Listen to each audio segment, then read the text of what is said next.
Hello guys, how's it going? It's LaserBeast here, and today we're going to look at some builds for the Demonology Warlock going into BFA. We're going to look at a bursty build for AoE, we're going to look at a more streamlined, steady build for dungeons, and then we're going to look at like a single target kind of bursty build for potentially raids or any other kind of content you want to go for.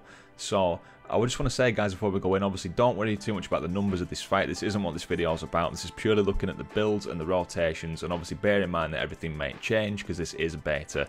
We're pretty much certain now that this is going to be how Warlocks are going into BFA. I was going to say Legion then, but just bear in mind things may change. So let's go and take a look at the rotations and builds.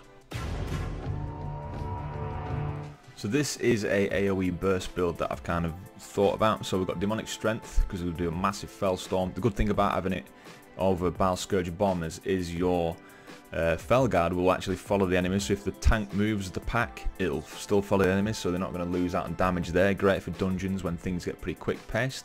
Got Demonic Calling, Burning Rush, doesn't matter about this tier for damage. Got Soul Strike, so we've got, if there is any movement, we've got a nice little generator there for soul shards, but we can cast that on the move. It does go off your global cooldown, not your Felguards.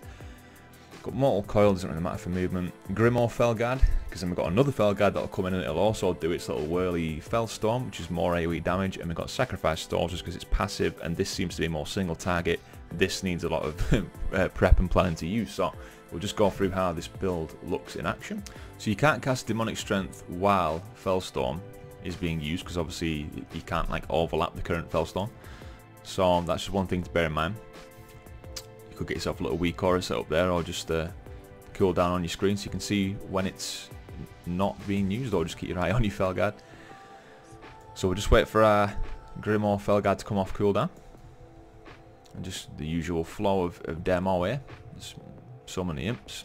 If you're obviously AoE, and you can send your imps in. Steady stream of imps flying in there. Make sure you got your Dreadstalkers on the go. It's just nice having them instant cast, because obviously if you've got movement, you can just run ahead a little bit. Same with Soul Strike, a little movement, generate a Soul Shard there. You can also move while you're casting Implosion as well. And obviously with the Demonic Core, use that movement there. Get them things in. So we'll make sure we'll let our Felguard do his Fellstorm. As soon as he's finished that, we'll go with Empowerment, get our Grimoire Felguard in as well. So Empowerment, Grimoire Felguard, send your imps in, and then just keep that going. Two big lovely Fellstorms there. And that's kind of how that build works.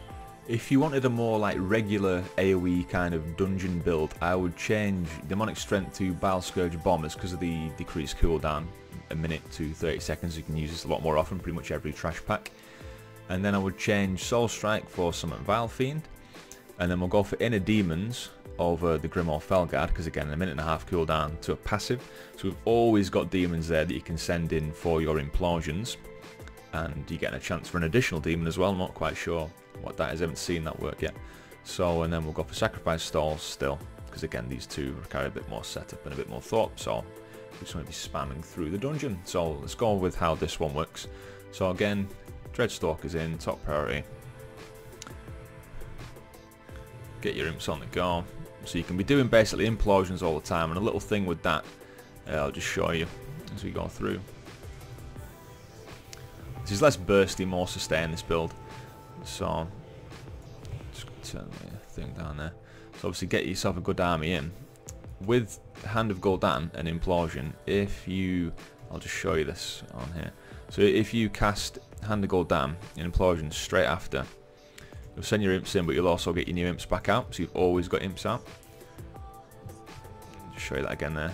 So the imps go in, cast Hand of Gul'dan, Implosion, bam, imps go in, new imps come out. So you've always got a steady stream of imps. I'll do that again just for good measure. There we go. And then you've just got some more, so if it's the end of the fight or whatever, you can just send them straight in again.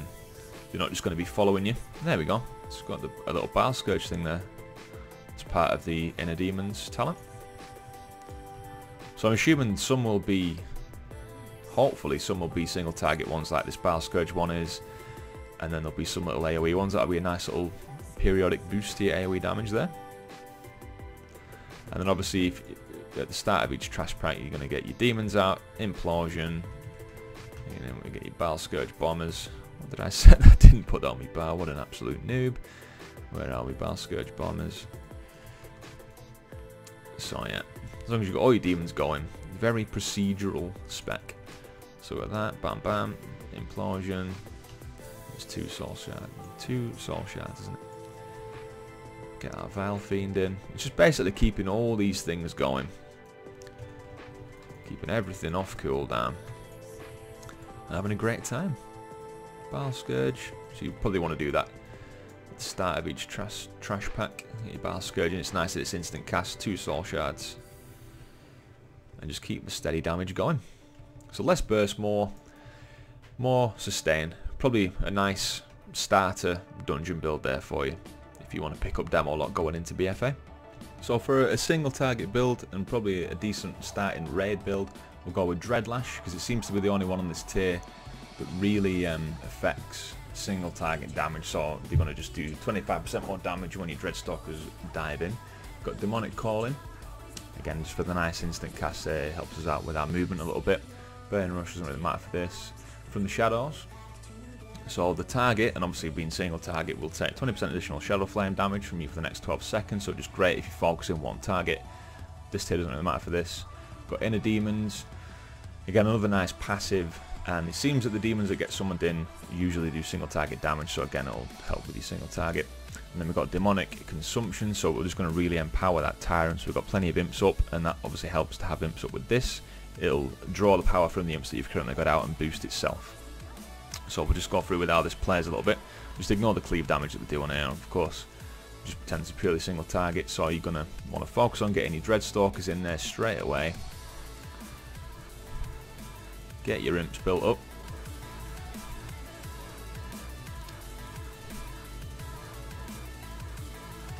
It's not going to matter too much about things like implosion on this fight. So we've got a good amount of imps out there, so we'll cast our Tyrant. He's going to draw all their power, really boost himself and do some heavy damage. Again, focus on them Dreadstalkers, getting them in. And they're going to do a nice big chunk of damage when they jump in straight away.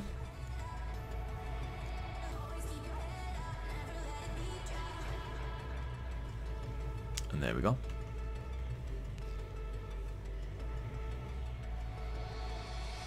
So that's pretty much how that build plays. So we've got 12% damage increase there, straight from a bit of a mistake in the rotation there. 12% damage increase there, pretty much permanently. What are they on? 20-second cooldown, so yeah, near enough. We'll probably have at least a 60% uptime on that.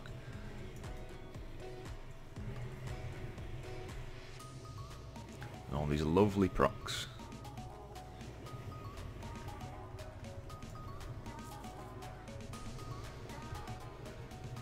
So what you can do, if you want to play a little bit more efficiently, is make sure that you've got plenty of shards going into your Summon Dreadstalker's cast, so if you know that's coming up, we've got 6 seconds left on a cooldown.